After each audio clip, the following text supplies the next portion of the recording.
Hi guys, welcome to my channel. For this vlog, I am going to share with you our trip to Singapore.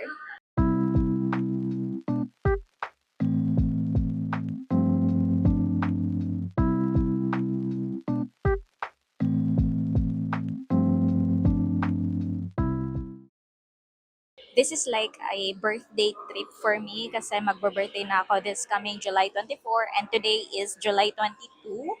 I am turning 27 years old. So last year, nag-birthday ako sa Hong Kong Disneyland. And this year, ang goal ko naman is mag-birthday sa Universal Studios sa Singapore. So let's see what will happen in the next few days. But I'm very excited and looking forward for this trip. Nandito na kami ngayon sa boarding gate. Kasama ko nga pala si Brian for this trip, my boyfriend. And ayan, nag-aantay na lang kami sa boarding. So 7:55 p.m. yung boarding time and it's currently like 7:35. Malapit na. Sa immigration naman, it's very smooth. Tinanong lang ako kung kailan ako babalik and then tinataka na yung passport ko. Hindi ako sure if ma-upload ba tong vlog na to kasi last year din sa Hong Kong na vlog namin.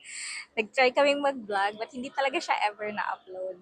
Nasa amin pa rin yung raw clips. Hindi rin siya na-edit. So, this time, I hope na hindi na ako mahihiyang i-upload siya. If ever ma-upload man to, hi friends and family if you are watching. In my vloggerist era na po ako ngayon. Ito nga pala yung mga gamit na dala namin. Hindi kami nag-check-in luggage for this trip. So, meron lang kaming 6 kilos na bags. So, white yung akin, kabray yung black, at sobrang bigat niya. Medyo nagsisi ako na hindi ako nag-check-in luggage kasi ang bigat.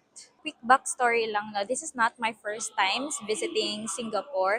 The first one was during Eras Tour last March 2024. At medyo sobrang mahal kasi ng ticket ng time na yon sa concert ni Taylor. Sobrang taas talaga na expenses namin. So, hindi na kami nakapag-Universal Studios kasi we have to cut down some cost. So, sabi ko sa sarili ko, babalik talaga ako ng Singapore at mag-Universal Studios talaga ako. Second time na nakabalik ako, which is layover naman yun siya sa trip namin sa Indonesia kasama yung friends ko.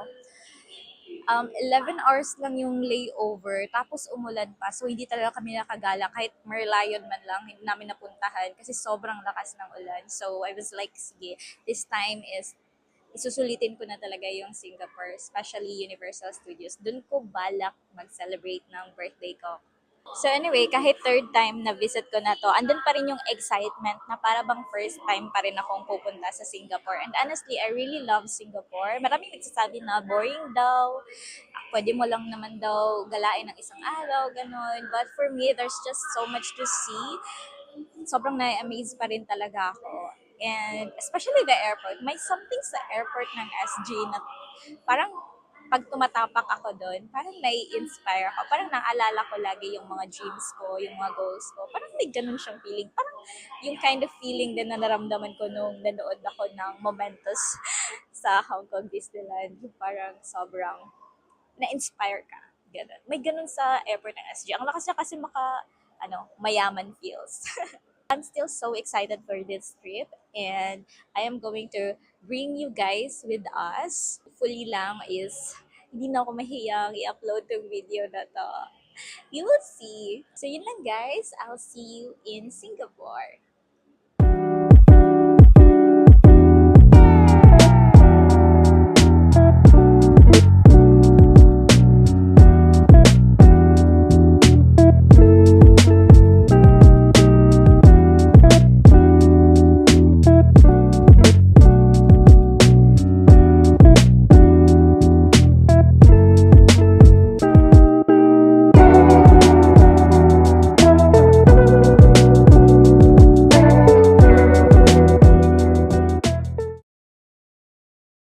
Good morning from Singapore. So we are currently here sa Merlion Park. Nagba-breakfast kami sa Starbucks guys at overlooking yung Marina Bay Sands. Nag-try kaming mag-picture kanina sa Merlion Park pero sobrang daming tao. Dumating kami dito around 8 a.m. na kasi madami ng tourists so hindi kami makapag-picture at parang na-awkward kami.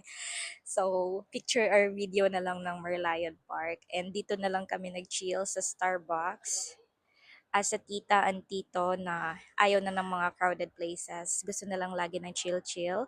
For today's itinerary, nag-breakfast kami dito sa Merlion Park, and then after this, mag-rest kami balik sa hotel kasi mainit na talaga siya, and babalik siguro kami later in the afternoon na pag hindi na masyadong tirik yung araw. Medyo dumadami na yung tao guys, so try na namin maglakad-lakad. And of course, we will be taking you with us.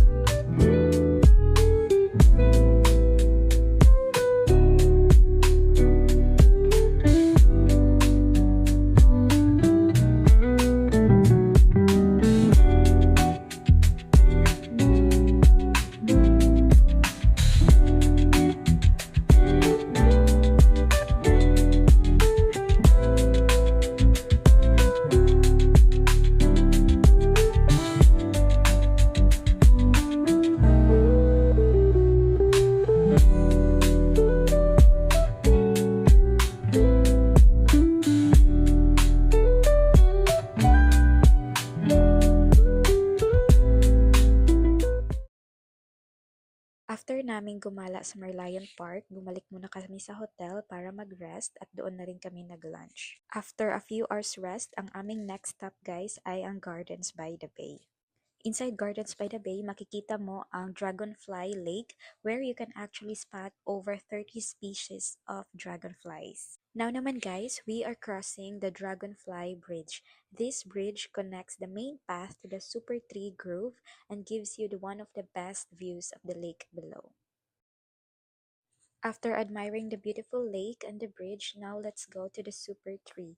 Free admission lang siya guys, so kahit budget traveler ka, pwede mo siyang i-add sa itinerary mo and for sure makakakuha ka ng magagandang pictures. But if you have the extra budget and kung gusto mong umakyat sa taas, meron silang Super Tree Observatory Deck. Ito yung highest point sa Super Tree Grove at nasa 50 meters above ground siya.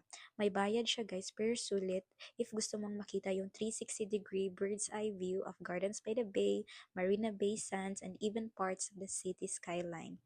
Perfect siya guys sa sunset or kung gusto mo ng wide shots for photos or reels. Meron din silang open air walkway sa taas and may mini indoor area kung gusto mo lang mag-relax with the view. And now we're here sa taas to get a nice view of the Marina Bay Sands. Ang iconic talaga ng building na to guys. Perfect na perfect pang postcards at sobrang aesthetic ng photos mo dito. Isa sa bucket list ko talaga for this trip is makatry magbike sa SG guys. And finally, I'm so happy kasi nagawa ko na siya. Actually guys, pwede mong libutin yung buong Gardens by the Bay using this bike. Magre-rent ka lang. 1 SGD yung binayaran ko. Good for 30 minutes na siya. Hindi ko pa so sure but hopefully for the next few days matry ko rin magbike doon naman sa side ng Merlion Park or sa Marina Bay Sands area. Ang ganda kasi ng sunset view nila doon, lalo na kapag nagbabike ka. Sobrang feel na feel mo talaga. After a while, pumasok na muna kami sa loob ng mall to buy some snacks at dito kami nakabili sa Bread Talk. I really love the breads here, so try lang naman natin itong SG version ng Bread Talk. Ito yung napili ni Brian, coffee muffin, and it is very delicious guys. And for me, itong Milky Way na bread, na-attract ako sa milk niya. And actually, when it comes to bread, I really prefer the sweet ones. Ito naman yung ibang breads nila guys. Sobrang sarap tingnan. Kung pwede ko palang talagang bilhin na lang lahat at tikman sila isa-isa, ginawa ko na. And finally, we got our snacks, so it's time to chill.